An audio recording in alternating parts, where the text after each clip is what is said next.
Hello बच्चा party, तो कैसे हैं आप। उम्मीद है कि मस्त होंगे, स्वस्थ होंगे, खुश होंगे और अपने पढ़ाई में हमेशा व्यस्त होंगे और अपने माता पिता की सेवा करते होंगे। आज का सेशन क्लास 12th वाले स्टूडेंट के लिए काफ़ी स्पेशल होने वाला है, क्योंकि इसमें हम चर्चा करेंगे कि टाइम एंड टेंस का चौथा वीडियो, जिसमें हम लोग अध्ययन करेंगे कि प्रेजेंट इम्परफेक्ट या प्रेजेंट कंटिन्यूअस टेंस क्या है। तो चलिए आज का सेशन स्टार्ट करते हैं। आज हमें पढ़ना है कि प्रेजेंट इम्परफेक्ट या प्रेजेंट कंटिन्यूअस टेंस क्या है। तो हम लोग हमेशा कंफ्यूज रखते हैं। पहले आप लोग टाइम एंड टेंस या टेंस के बारे में पढ़े होंगे कि प्रेजेंट इम्परफेक्ट या प्रेजेंट कंटिन्यूअस टेंस।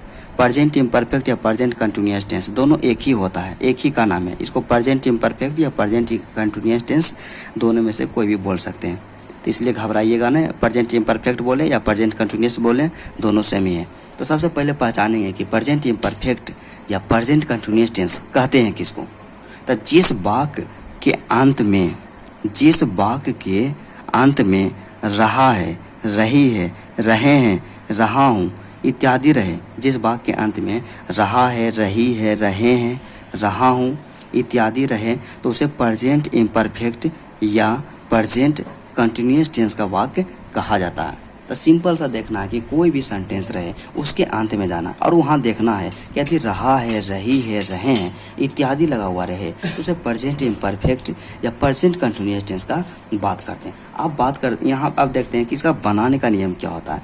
बनाने का नियम, जिसे स्ट्रक्चर भी कहा जाता है, तो इसका बनाने का नियम होता है कि सब्जेक्ट प्लस इज या आर या am plus V1 plus ING plus object. क्या सब्जेक्ट देना है, उसके बाद इज या आर या एम तीनों में से कोई एक लगाना है, उसके बाद V1 देना है, फिर ING देना है, फिर उसके बाद ऑब्जेक्ट देना है। यहाँ V1 प्लस ING को V4 भी लिख सकते हैं। V1 प्लस ING को V4 भी शॉर्ट में लिख सकते हैं, क्योंकि V4 का मतलब ही होता है कि V1 प्लस ING। हम V1 प्लस ING इसलिए लिखते हैं क्योंकि बोलने में थोड़ा सा अच्छा लगता है, इसलिए आप घबराइएगा नहीं। कहीं पे हम V1 प्लस ING या V4 भी यूज कर सकते हैं। दोनों का मतलब क्या हुआ, एक ही हुआ। तो इसका बनाने का नियम हो गया। अब उदाहरण के द्वारा इसको हम अच्छा तरीका से समझते हैं। उदाहरण है, मैं आम खा रहा हूँ। तो क्या बताएं, कोई भी सेंटेंस रहे उसके अंत में जाइए कि वह कौन सा टेंस है। टेंस पहचानने का एक सिंपल सा तरीका है कि उसके अंत में जाइए, लास्ट में जाइए और लास्ट में जाके देखिए कि क्या है। लास्ट में क्या है, रहा हूँ। लास्ट में है रहा हूँ। और हम लोग जानते हैं कि जिस वाक्य के अंत में रहा है, रही है, रहे हैं, रहा हूँ लगा हुआ रहे, तो उसे प्रेजेंट इम्परफेक्ट या प्रेजेंट कंटिन्यूअस टेंस का वाक्य कहा जाता है। तब पता चल गया कि प्रेजेंट इम्परफेक्ट या प्रेजेंट कंटिन्यूअस टेंस का वाक्य है। तो इसका बनाने के नियम पे जाएंगे। जैसे पता चले, जैसे हमको टेंस पहचान में आ जाए तो उसके बनाने के नियम पे जाएंगे। तो उसका बनाने का नियम क्या है, उसका बनाने के नियम हम लोग जानते हैं कि सब्जेक्ट प्लस इज या आर या am plus V1 plus ING plus object. तो सबसे पहले क्या देना है, सब्जेक्ट देना है। तो इसमें देखना है कि इसमें सब्जेक्ट क्या है। तो सब्जेक्ट पहचानने का एक सिंपल सा सीधा सा तरीका बताएं कि जो भी सेंटेंस है उसको एक बार रीड करना है। तो इसको हम रीड करते हैं कि मैं आम खा रहा हूँ, मैं आम खा रहा हूँ। तो इसे क्वेश्चन करना कि कौन आम खा रहा है। तो जो रिप्लाई आए, जो जवाब आए, वही हो गया सब्जेक्ट। तो मैं आम खा रहा हूँ, तो कौन आम खा रहा है, मैं। तो मैं क्या हो गया, सब्जेक्ट। तो मैं का अंग्रेजी हम लोग जानते हैं आई होता है, मैं का हो गया आई। अब इज, आर या एम तीनों में से कोई एक ही लगाना है, लेकिन किसके अनुसार, सब्जेक्ट के अनुसार लगाना है। तो इज, आर, एम में से कोई एक लगाना है, किसके अनुसार, सब्जेक्ट के अनुसार। यहाँ सब्जेक्ट है आई और आई के साथ क्या लगता है, एम। तो हो गया आई एम। तो यहाँ तक के काम हो गया समाप्त। सब्जेक्ट भी दे दिए, इज, आर, एम तीनों में से कोई एक लगा दिए। उसके बाद देना है क्या, V1 देना है। तो V1 इसमें कौन सा काम हो रहा है, तो इसमें काम हो रहा है खाने का काम। खाना का अंग्रेजी क्या होता है, ईट। और उसके साथ लगा दिए ING, तो हो गया ईटिंग। और उसके बाद लास्ट में क्या देना है, ऑब्जेक्ट देना है। तो ऑब्जेक्ट मतलब मैं क्या खा रहा हूँ, आम। तो हो गया आम को ए मैंगो। उसके बाद क्या है, वह किताब पढ़ रही है। दूसरा एग्जाम्पल है कि वह किताब पढ़ रही। तो हर वाक्य की तरह इसमें भी लास्ट में जाना है, इसको पहचानना है कि कौन सा टेंस है। तो लास्ट में क्या लगा हुआ है, रही है। तो हमें यह स्पष्ट हो गया कि रही है का मतलब हो गया प्रेजेंट इम्परफेक्ट या प्रेजेंट कंटिन्यूअस टेंस का वाक्य है। तो इसका बनाने का नियम वही होता है कि सब्जेक्ट प्लस इज या आर या am plus V1 plus ING plus object. तो पहले क्या देना है, सब्जेक्ट देना है। इसमें सब्जेक्ट देखना है। सब्जेक्ट देखने का वही होता है कि वह किताब पढ़ रही है। तो कौन किताब पढ़ रही है, रिप्लाई आया वह क्या हो गया, सब्जेक्ट। तो वह का अंग्रेजी हो गया सी। तो सी के साथ हम लोग जानते हैं कि इज लगता है, तो सी इज यहाँ तक कि काम समाप्त। उसके बाद क्या देना है, V1 देना है। इसमें कौन सा काम हो रहा है, पढ़ रही है, मतलब पढ़ने का काम। तो पढ़ना का V1 होता है रीड, और रीड के साथ लगा दिए ING, तो हो गया रीडिंग। और उसके बाद लास्ट में क्या बच गया, बुक, मतलब वह क्या पढ़ रही है, तो ए बुक। ठीक, आप लोग पहले पढ़े होंगे कि ईज आर एम किसके किसके साथ लगता है, लेकिन फिर भी एक झलक इसको देख लेते हैं, क्योंकि हम पढ़ाते हैं तो कोई भी कन्फ्यूजन नहीं छोड़ते हैं। तो चलिए, ईज का जब हम प्रयोग करेंगे ना, ईज का प्रयोग ही, सी, इट और सिंगुलर नाउन के साथ। ईज हमेशा लगेगा ही के साथ लगेगा, या सी के साथ लगेगा, या इट के साथ लगेगा, या सिंगुलर नाउन के साथ लगेगा। इसके साथ क्या लगेगा, ईज।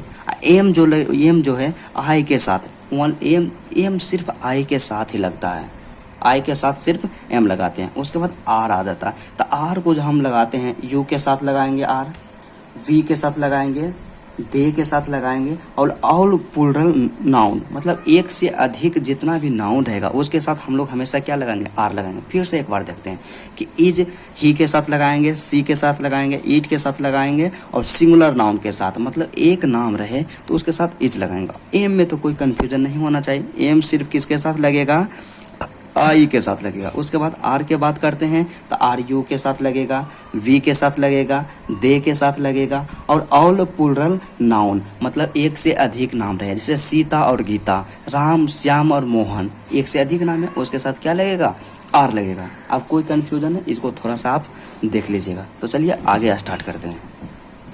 एक चीज़ और बताते हैं कि कोई भी ट्रांसलेशन बनाते हैं उसको हम 6 तरीका से बना सकते हैं, और 6 तरीका से ही बनाना है। तो ट्रांसलेशन बनाते हैं, सबसे पहला क्या होता है, अफर्मेटिव। आपको घबराना नहीं है, क्योंकि हम आगे चर्चा करेंगे, इसलिए आपको पहले थोड़ा सा एक बता देते हैं कि पहला जो होता है क्या, अफर्मेटिव, जिसमें सीधा सीधा वाक्य रहेगा, सिंपल वाला वाक्य रहेगा। दूसरा क्या होता है, निगेटिव। निगेटिव का मतलब हो गया उसमें नहीं लगा हुआ रहेगा। उसके बाद इंट्रोगेटिव। इंट्रोगेटिव का मतलब है कि शुरू में क्या लगा हुआ रहेगा। उसके बाद इंट्रोगेटिव, अब प्लस में निगेटिव, मतलब क्या भी लगा हुआ रहेगा, नहीं भी लगा हुआ रहेगा। उसके बाद क्वेश्चन वर्ड, और उसके बाद क्वेश्चन वर्ड प्लस निगेटिव, मतलब कोई भी टेंस हम पढ़ेंगे तो उसको हम 6 तरह से उसका ट्रांसलेशन बनाएंगे। पहला हो गया affirmative, negative, interrogative, interrogative plus negative, question word और क्वेश्चन वर्ड प्लस निगेटिव। तो चलिए, अफर्मेटिव के तो हम यहाँ पे पढ़ लिए कि इसमें सीधा सीधा वाक्य था, इसमें कुछ नहीं लगा हुआ था कि मैं आम खा रहा हूँ, सीधा सिंपल सा वाक्य है कि मैं आम खा रहा हूँ। यहाँ तक तो हम देख लें। अब निगेटिव की बात करते हैं, तो निगेटिव में हम क्या बताएं, नेगेटिव में वही बताएं कि वैसा सेंटेंस जिसमें नहीं लगा हुआ रहेगा, वैसा सेंटेंस जिसमें नहीं लगा हुआ रहे उसे नेगेटिव सेंटेंस कहते हैं। तो बनाने का नियम जो होता है कि सब्जेक्ट प्लस इज या आर या am plus not plus V1 plus ING plus object. सीधा सा है कि अफर्मेटिव में, अफर्मेटिव वाला जो सेंटेंस रहेगा, इज आर एम के बाद क्या लगा देना है, नोट लगा देना है। इज आर एम के बाद नोट लगा देना है, क्या हो जाएगा, निगेटिव। ठीक, अब इसको एग्जाम्पल के द्वारा समझते हैं कि एग्जाम्पल किस तरह से रहेगा।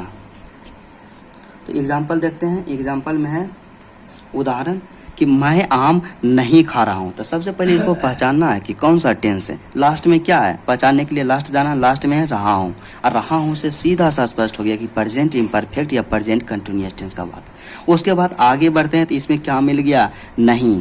नहीं मिल गया तो नहीं का मतलब क्या हो गया, निगेटिव, मतलब सीधा सा स्पष्ट हो गया कि प्रेजेंट इम्परफेक्ट या प्रेजेंट कंटिन्यूअस टेंस का निगेटिव सेंटेंस है। निगेटिव का बनाने का नियम क्या होता है, निगेटिव का बनाने का नियम होता है कि सब्जेक्ट प्लस इज या आर या am plus not plus V1 plus ING plus object. सबसे पहले क्या देना है, सब्जेक्ट देना है। सब्जेक्ट क्या हो गया, मैं का अंग्रेजी आई के साथ क्या लगता है, एम हो गया, आई एम। उसके बाद क्या देना है, नोट, तो I am not eating a mango. उसके बाद वह किताब नहीं पढ़ रही है, तो she is not reading a book. उसके बाद आता है तीसरा इंट्रोगेटिव सेंटेंस। तो इंट्रोगेटिव सेंटेंस पहचानेंगे कैसे, कैसे पता करेंगे कि वह इंट्रोगेटिव सेंटेंस है, तो उसका सिंपल सा तरीका होता है कि शुरू में क्या लगा हुआ रहेगा। इंट्रोगेटिव सेंटेंस को पहचानने का सिंपल सा वे है कि उसमें क्या, शुरू में क्या लगा हुआ, शुरू में रहेगा क्या लगा हुआ, और लास्ट में रहेगा प्रश्नवाचक चिन्ह। तो इंट्रोगेटिव सेंटेंस को पहचान लेंगे, उसके बाद इसका बनाने का नियम, जिसे स्ट्रक्चर भी कहा जाता है, लेकिन हम बनाने का नियम का ही यूज करेंगे, कोई बात नहीं। स्ट्रक्चर भी बोल दें तो घबराइएगा नहीं। तो चलिए, इसका बनाने का नियम होता है कि इज या आर या am plus subject plus V1 plus ING plus object plus question word. मतलब इज आर एम को आगे कर देना है, अब बाकी जो रहेगा और उसे लिख देना है। मतलब सब्जेक्ट प्लस मतलब इज या आर या एम तीनों में से कोई एक लगाना है, उसके बाद सब्जेक्ट देना है, उसके बाद V1 देना है, उसके बाद ING देना है, उसके बाद ऑब्जेक्ट देना है, उसके बाद प्रश्नवाचक चिन्ह।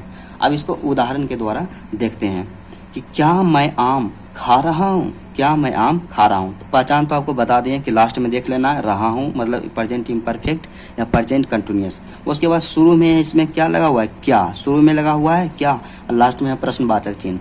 तो इसका मतलब हो गया क्या, इंट्रोगेटिव सेंटेंस का वाक्य। शुरू में क्या लगा हुआ है, लास्ट में प्रश्नवाचक चिन्ह, तो इंट्रोगेटिव सेंटेंस। तो इंट्रोगेटिव का बनाने का नियम होता है कि इज या आर या am plus subject plus V1 plus ING plus object plus प्रश्नवाचक चिन्ह। तो सबसे पहले क्या देना, इज आर एम तीनों में से कोई एक लगाना है, लेकिन कैसे लगाएंगे सबसे पहले, उसके बाद लगाएंगे कैसे, तो उसके लिए हमको सब्जेक्ट पता होना चाहिए कि इस सेंटेंस में सब्जेक्ट क्या है। तो सब्जेक्ट पता करने के लिए इसको एक बार रीड करेंगे, क्या मैं आम खा रहा हूँ, तो कौन आम खा रहा है, मैं, तो मैं क्या हो गया सब्जेक्ट। तो मैं का अंग्रेजी होता है आई, और आई के साथ हम लोग जानते हैं कि हमेशा क्या लगता है, एम लगता है। तो एम और उसके बाद क्या देना है, सब्जेक्ट हो गया आई, उसके बाद देना है क्या V1, तो V1 प्लस ING। तो V1 इसमें कौन सा काम हो रहा है, खाने का काम हो रहा है, तो हो जाएगा ईटिंग। और उसके बाद क्या देना, ऑब्जेक्ट, ऑब्जेक्ट हो गया आम, तो हो गया आ मैंगो। लास्ट में प्रश्नवाचक चिन्ह देना बहुत आवश्यक होता है। दूसरा एग्जाम्पल की बात करते हैं कि क्या हुआ, किताब पढ़ रही है, शुरू में है क्या, लास्ट में प्रश्नवाचक चिन्ह, तो हो गया इंट्रोगेटिव। इंट्रोगेटिव का बनाने का नियम इज आर एम में से कोई एक लगाना है, तो इज हो गया, सब्जेक्ट क्या है वह का अंग्रेज हो गया सी, और उसके बाद V1 प्लस ING मतलब कौन सा काम हो रहा है, पढ़ रही है, पढ़ना का अंग्रेज होता है रीड, और इसके साथ ING लग गया तो हो गया रीडिंग। उसके बाद ऑब्जेक्ट क्या है, वह क्या पढ़ रही है, किताब पढ़ रही है, तो किताब का हो गया अ बुक। अब चौथा सेंटेंस के बात करते हैं कि इंट्रोगेटिव प्लस नेगेटिव सेंटेंस। क्या, इंट्रोगेटिव प्लस नेगेटिव सेंटेंस। तो इसको तोड़ के देखिए, लंबा नहीं लीजिए। इंट्रोगेटिव का मतलब हम आपको बताए हैं, इंट्रोगेटिव का मतलब होता है उसके शुरू में लगा हुआ रहेगा क्या, और नेगेटिव का मतलब हम तो जानते हैं उसमें क्या लगा हुआ रहेगा, नहीं लगा हुआ रहेगा। मतलब वैसा सेंटेंस जिसमें क्या और नहीं दोनों लगा हुआ रहे, उसे इंट्रोगेटिव प्लस नेगेटिव सेंटेंस कहते हैं। तो इसका स्ट्रक्चर जो होता है, बनाने का नियम होता है कि सब्जेक्ट इज या आर या एम दें, इज या आर या am plus subject plus not plus V1 plus ING plus object plus प्रश्नवाचक चिन्ह। सबसे पहले क्या देना है, इज आर एम तीनों में से कोई एक लगाना है। तो उदाहरण के द्वारा हम इसको आसानी से समझते हैं कि क्या मैं आम नहीं खा रहा हूँ, तो इसका लास्ट में क्या है, रहा हूँ। लास्ट जरूर देखना है कि टेंस पहचानना बहुत आवश्यक होता है। तो टेंस पहचानने का यही है कि लास्ट में देखिए रहा हूँ, तो रहा हूँ से सीधा सा स्पष्ट हो गया कि वह प्रेजेंट इम्परफेक्ट या प्रेजेंट कंटिन्यूअस टेंस का वाक्य है। तो ये पता चल गया। उसके बाद क्या, शुरू में लगा हुआ है क्या, अब बीच में लगा हुआ नहीं, मतलब क्या और नहीं दोनों लगा हुआ है। तो इसका मतलब इंट्रोगेटिव प्लस नेगेटिव सेंटेंस है। तो इंट्रोगेटिव प्लस नेगेटिव सेंटेंस का बनाने का नियम यही होता है, सबसे पहले इज आर एम तीनों में से कोई एक लगाना है, लेकिन किसके अनुसार, सब्जेक्ट के अनुसार। इसमें सब्जेक्ट क्या है, मैं है, तो मैं का अंग्रेजी होता है आई के साथ क्या लगता है, एम लगता है, तो एम। उसके बाद क्या देना है, सब्जेक्ट हो गया आई, उसके बाद क्या देना है, नोट, तो हो गया नोट। उसके बाद V1 प्लस ING मतलब कौन सा काम हो रहा है, तो खाने का काम हो रहा है, तो खाना का अंग्रेजी होता है ईट के साथ ING लगा दिए तो हो गया ईटिंग। और उसके बाद क्या लास्ट में देना, ऑब्जेक्ट देना है। तो इसमें क्या ऑब्जेक्ट है, आम है, क्या खा रहा है, आम, तो आम का अंग्रेजी हो गया मैंगो। और लास्ट में प्रश्नवाचक चिन्ह देना बहुत आवश्यक होता है। अब दूसरा एग्जाम्पल हम स्वयं बना लीजिएगा, क्या वह किताब नहीं पढ़ रही है, तो is she not reading a book.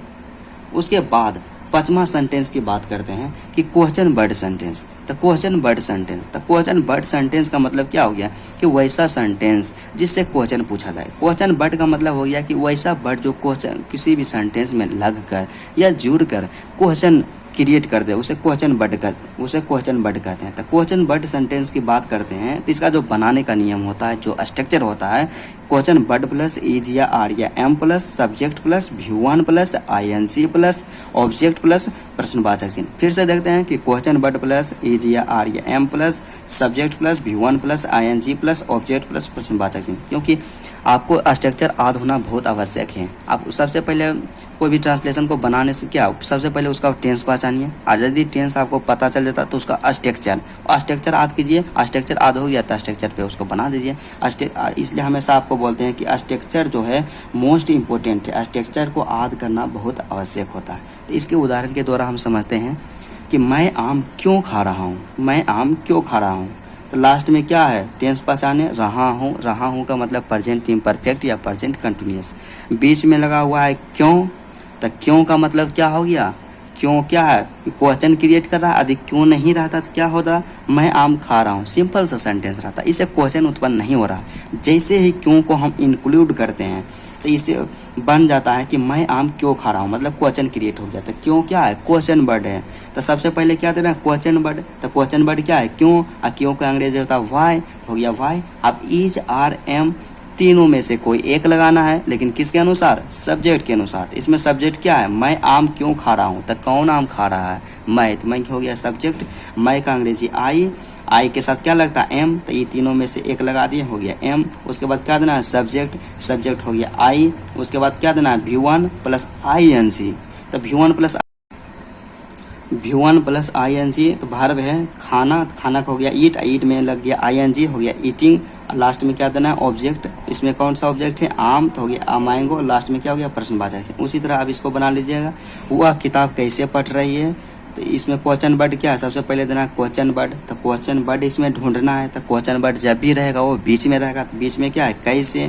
तो कैसे का अंग्रेजी हाउ, इज आर या एम तीनों में से कोई एक देना है। इसमें सब्जेक्ट क्या है, वह। तो वह का अंग्रेजी होता है सी, और सी के साथ क्या लगता है, इज। तो how is she reading a book.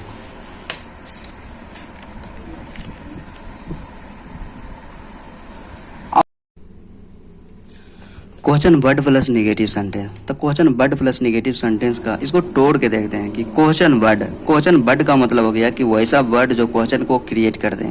जैसे why, what, how, when, where. Hindi में रहेगा वाई का मतलब क्यों, व्हाट का मतलब क्या, हाउ का मतलब कैसे, व्हेन का मतलब कब, और वेयर का मतलब कहाँ। मतलब इस सब वर्ड में से यदि कोई भी रह जाए सेंटेंस के बीच, वो हो गया क्वेश्चन वर्ड सेंटेंस। उसके बाद नेगेटिव का मतलब तो हम जानते हैं कि नेगेटिव का मतलब होता है नहीं, मतलब वैसा सेंटेंस जिसमें क्वेश्चन वर्ड भी रहे और नहीं भी रहे, उसे question word plus negative sentence कहते हैं। इसका बनाने का नियम होता है जिसे स्ट्रक्चर भी कहा जाता है, वह क्वेश्चन वर्ड प्लस इज या आर या am plus subject plus not plus V4 plus या V1 plus ING plus object plus प्रश्नवाचक चिन्ह। उदाहरण के द्वारा हम इसको समझते हैं। पहला उदाहरण है कि मैं आम क्यों नहीं खा रहा हूँ, मैं आम क्यों नहीं खा रहा हूँ। तो हर सेंटेंस की तरह इसके पीछे में जाना है, टेंस का पहचान करना है कि रहा हूँ। लास्ट में यदि रहा हूँ तो प्रेजेंट इम्परफेक्ट या प्रेजेंट कंटिन्यूअस टेंस का भाग है। उसके बाद बीच में जाते हैं तो हमको मिल गया क्यों, और क्यों का अंग्रेजी था वाई एक क्वेश्चन वर्ड है। उसके बाद मिल गया नोट, और नोट का मतलब हो गया निगेटिव, मतलब question word plus negative sentence का वाक्य। इस तरह से पहचानना है सेंटेंस को, जिस तरह से हम बता रहे हैं उसी तरह से पहचानना है। तो इसका बनाने का नियम होता है कि क्वेश्चन वर्ड प्लस इज या आर या एम तीनों में से कोई एक लगाना है। उसके बाद सब्जेक्ट, फिर नोट, और फिर V4, फिर ऑब्जेक्ट प्लस प्रश्नवाचक चिन्ह। तो सबसे पहले क्या देना है, क्वेश्चन वर्ड। तो क्वेश्चन वर्ड जब भी रहेगा वो सेंटेंस के बीच में रहेगा। तो सेंटेंस के बीच में क्या है, क्यों। तो क्यों का अंग्रेजी होता है वाई। और उसके बाद क्या देना, इज आर एम तीनों में से कोई एक लगाना है। लेकिन कैसे पता करेंगे, सब्जेक्ट के अनुसार लगेगा। तो इसमें सबसे पहले सब्जेक्ट ढूंढेंगे कि सब्जेक्ट क्या है। तो इसमें सब्जेक्ट मैं आम क्यों नहीं खा रहा हूँ। तो कौन आम क्यों नहीं खा रहा है, मैं। तो मैं क्या हो गया, सब्जेक्ट। तो मैं का अंग्रेजी होता है आई, और आई के साथ हम जानते हैं कि क्या लगता है, एम लगता है। तो लगा दिए एम। तो ये तीनों में से लग गया। उसके बाद क्या देना है, सब्जेक्ट हो गया आई। उसके बाद दे देना है नोट। तो नोट हो गया, नोट यहाँ दे दिए। उसके बाद V4, तो V1 इसमें था ईट, मतलब खाना का अंग्रेजी होता है ईट, और ईट का V4 होता है ईटिंग। तो हो गया ईटिंग। और लास्ट में क्या देना, ऑब्जेक्ट, तो हो गया ए मैंगो प्रश्नवाचक चिन्ह। इस तरह से इसको बना लीजिएगा, क्योंकि कोई भी ट्रांसलेशन बनाने से पहले उसका स्ट्रक्चर कंफर्म होना चाहिए कि स्ट्रक्चर क्या है। उसके बाद आप बात करते हैं कि ट्रांसलेशन तो खत्म हो गया, कि ट्रांसलेशन जो भी एग्जाम में आएगा, ट्रांसलेशन प्रेजेंट इम्परफेक्ट या प्रेजेंट कंटिन्यूअस टेंस से रिलेटेड उसको हम सोल्व करेंगे। इससे बाहर एक भी ट्रांसलेशन नहीं आएगा इस टेंस का। अब बात करते हैं कि ग्रामर, जो हमारे बोर्ड एग्जाम में ऑब्जेक्टिव की दृष्टिकोण से अति आवश्यक है कि बोर्ड एग्जाम में क्वेश्चन कैसे पूछा जाता है। तो बोर्ड एग्जाम में मतलब VVI फॉर बोर्ड एग्जाम के लिए VVI प्रत्येक साल इससे 4 से 5 क्वेश्चन जरूर पूछे जाते हैं। तो ग्रामर के अनुसार प्रेजेंट इम्परफेक्ट या प्रेजेंट कंटिन्यूअस टेंस को देखते हैं कि जो काम वर्तमान में आने वाक्य को बोलते समय हो रहा हो, जो काम वर्तमान में यानी कि वाक्य को बोलते समय हो रहा तो उसे प्रेजेंट कंटिन्यूअस टेंस के अंतर्गत रखते हैं। जैसे आई एम स्टडिंग नाउ, तो आई एम स्टडिंग नाउ मतलब मैं अभी पढ़ रहा हूँ। हम अभी बोल रहे हैं लेकिन पढ़ भी रहे हैं, मतलब वाक्य को बोलते समय जो काम हो रहा है उसी को ही कहते हैं प्रेजेंट इम्परफेक्ट या प्रेजेंट कंटिन्यूअस टेंस। उसके बाद दूसरा पॉइंट है कि वैसा काम जो पूर्व निर्धारित हो लेकिन वह निकट भविष्य में होने वाला हो। वैसा काम जो पूर्व निर्धारित हो मतलब कि पहले से निर्धारित हो लेकिन वह निकट समय में मतलब निकट भविष्य में होने वाला हो, उसे प्रेजेंट कंटिन्यूअस टेंस में रखा जाता है। इसमें दो तरह का सेंटेंस होता है, पहला ऑफिशियली होता है, दूसरा अनऑफिशियली होता है। तो ऑफिशियली का मतलब किसी कार्यालय से प्लान किया जाता है, अनऑफिशियली का मतलब व्यक्तिगत प्लान किया जाता है। तो ऑफिशियली के अंतर्गत लिखते हैं मतलब officially planned action of nearest future. Nearest future मतलब वैसा काम जिसकी घोषणा तो अभी किया जा रहा है लेकिन वह फ्यूचर में होगा। फ्यूचर में 10 दिन 4 दिन या 5 दिन के बाद नहीं होगा, वह एक दिन या 2 दिन के बाद होगा। तो उसको बनाते हैं प्रेजेंट कंटिन्यूअस टेंस में। तो एग्जाम्पल के द्वारा समझते हैं कि the PM is living for Japan tonight, मतलब the PM is living for Japan tonight मतलब पीएम जो है लिविंग जापान मतलब अभी नहीं आज रात को जाएंगे। तो आज रात को जाएंगे तो ये हो गया नियर फ्यूचर का है, नियर फ्यूचर है लेकिन इसको हम किस में बनाएं, प्रेजेंट कंटिन्यूअस में बनाएं क्योंकि इज प्लस V1 का प्रयोग किया। उसके बाद unofficially planned action of near future के लिए प्रेजेंट कंटिन्यूअस टेंस का प्रयोग करते हैं। जैसे मतलब हम प्लान कर लिए, अभी हम प्लान किए लेकिन अभी हम उस काम को नहीं करेंगे, फ्यूचर में करेंगे। तो फ्यूचर में मतलब नज़दीक के ही फ्यूचर में करेंगे। जैसे मैं कल मुंबई जाऊंगा, तो अभी मैं पहले हम घोषणा कर दें कि मैं कल मुंबई जाऊंगा। तो मुंबई जाऊंगा, अभी नहीं जाऊंगा, कल जाऊंगा, लेकिन समय का डिफरेंस क्या है, फ्यूचर में होगा लेकिन टाइम क्या है, थोड़ा सा ज़्यादा है मतलब कल। तो हो गया I am going to Mumbai tomorrow, I am going to Mumbai tomorrow. उसके बाद दूसरा क्या है, मैं कल एक कार खरीदने जाऊंगा। आज हम अनाउंसमेंट कर दिए हैं कि मैं कल एक कार खरीदने जाऊंगा, आज हम किया लेकिन वह क्या जाएंगे कब, हम कल जाएंगे। जब कल जाएंगे तो यहाँ पे क्या इसको किस में रखेंगे, प्रेजेंट कंटिन्यूअस टेंस में रखेंगे। तो I am going to buy a car tomorrow. यहाँ पे क्या इसमें हमेशा गोइंग का प्रयोग, इस तरह का जो भी अनऑफिशियली प्लान जो भी रहेगा एक्शन उसमें हमेशा गोइंग का प्रयोग होता है। अगला पॉइंट के बात करते हैं जो मोस्ट इम्पोर्टेंट है, इसी से क्वेश्चन पूछा जाएगा। 100% क्वेश्चन इसी से पूछा जाता है, इसको याद रखना बहुत जरूरी है। यदि किसी सेंटेंस के अंत में देखना है कि यदि किसी सेंटेंस के अंत में now a day, this time, this moment, present time, present moment, at the moment, certainly, this time, still, today, this night, this evening इत्यादि हो रहे तो उसे प्रेजेंट कंटिन्यूअस टेंस में रखा जाता है। मतलब ये सब आदि किसी सेंटेंस के अंत में ये जो जितना भी शब्द है इनमें से कोई भी आ जाए तो उसे प्रेजेंट कंटिन्यूअस या प्रेजेंट इम्परफेक्ट टेंस में रखते हैं। एग्जाम के दृष्टि से बहुत जरूरी है, जो भी क्वेश्चन पूछा जाएगा इसी से रिलेटेड पूछा जाएगा। क्या नाउ रहेगा या नाउ डेज रहेगा, this time, this moment, present time, present moment, at the moment, certainly, this time, still, today, this night, this evening. इस सब में से कोई भी आ जाए तो हमेशा प्रेजेंट कंटिन्यूअस टेंस का वाक्य कहलाएगा। अब इसको उदाहरण के द्वारा समझते हैं। अब थ्योरी का तो बात हो गया, लेकिन आप देखते हैं कि हमारे एग्जाम में क्वेश्चन किस तरह से पूछा जाता है। तो चलिए स्टार्ट करते हैं। तो पहला उदाहरण है कि राजू खाली स्थान गोइंग टू चाइना नाउ। तो लास्ट में क्या लगा हुआ, नाउ, लेकिन हम बताएं कि नाउ लगा हुआ है, मतलब नाउ लगा हुआ है, इसका मतलब सीधा सा स्पष्ट हो गया कि वह प्रेजेंट कंटिन्यूअस टेंस का वाक्य है, प्रेजेंट कंटिन्यूअस टेंस है। तो प्रेजेंट कंटिन्यूअस टेंस है, जैसे ही पता चल जाए कि टेंस कौन सा है तो प्रेजेंट कंटिन्यूअस है, तो उसका जो स्ट्रक्चर है उस पर जाना है।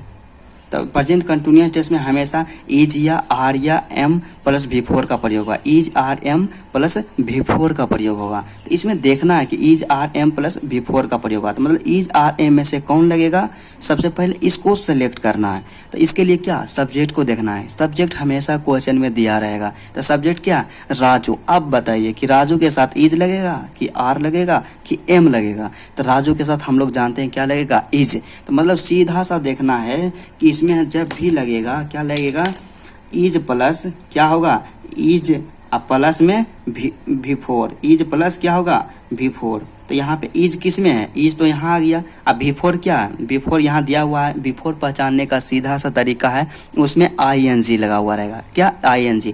जिसमें भी ING लगा हुआ रहे तो वो क्या रहेगा, V4 रहेगा। तो इज प्लस V4 तक ऑप्शन नंबर बी हो गया। उसके बाद दूसरा का बात करते हैं कि ही खाली स्थान एट द मोमेंट। लास्ट में क्या है, at the moment. At the moment का मतलब क्या हो गया, प्रेजेंट कंटिन्यूअस टेंस। टेंस का पता चल गया तो फिर क्या बताएं कि जाना है आपको क्या होगा, इज या आर या एम प्लस V4। क्या होगा, इज या आर या एम प्लस V4। फिर इसमें सेलेक्ट करना है कि इज होगा कि आर होगा कि एम, इसमें सेलेक्ट करना है। तो सबसे पहले किसके पास जाना है, सब्जेक्ट। सब्जेक्ट हमेशा दिया हुआ रहेगा। सब्जेक्ट क्या है, ही। तो ही के साथ बताइए क्या लगेगा, ही के साथ इज लगता है, मतलब इज प्लस V4 होगा। क्या होगा, इज प्लस V4। तो इज कहाँ है, देखिए रीड्स इज यहाँ है इज। अब V4 होना चाहिए। तो V4 पहचानने का तरीका क्या बताएं कि ING लगा हुआ रहे। तो इसमें ING है तो ऑप्शन नंबर क्या हो गया, बी हो गया। ठीक। उसके बाद तीसरा क्वेश्चन के बात करते हैं कि द बेबी खाली स्थान because it is hangry now. Last में क्या लगा हुआ है, नाउ। नाउ का मतलब सीधा सा स्पष्ट हो गया कि प्रेजेंट कंटिन्यूअस टेंस का सेंटेंस है। तो प्रेजेंट कंटिन्यूअस टेंस है, इसका मतलब क्या होगा, इज या आर या एम प्लस V4। क्या होगा, इज या आर या एम प्लस V4। आप सेलेक्ट करना है कि इन तीनों में से कि इज होगा कि आर होगा कि एम होगा। तो इसके लिए क्या, सब्जेक्ट के पास जाना होगा। तो इसमें सब्जेक्ट क्या है, द बेबी। तो द बेबी के साथ क्या लगेगा, द बेबी एक नाउन है, सिंगुलर नाउन है। इसके साथ हमेशा क्या रहेगा, इज। इसका मतलब हो गया कि इसमें क्या होगा, is plus V4, is plus V4। अब V4 का मतलब क्या हो गया, जिसमें नाउन ING लगा हुआ रहेगा। क्या रहेगा, V4 का मतलब हो गया क्या, अंत में लगा हुआ रहेगा ING। तो सबसे पहले इज खोजिए कि इज कहाँ है। इज तो ऑप्शन बी में है, ING लगा हुआ है, ING लगा हुआ है। तो क्या हो गया, ऑप्शन नंबर बी।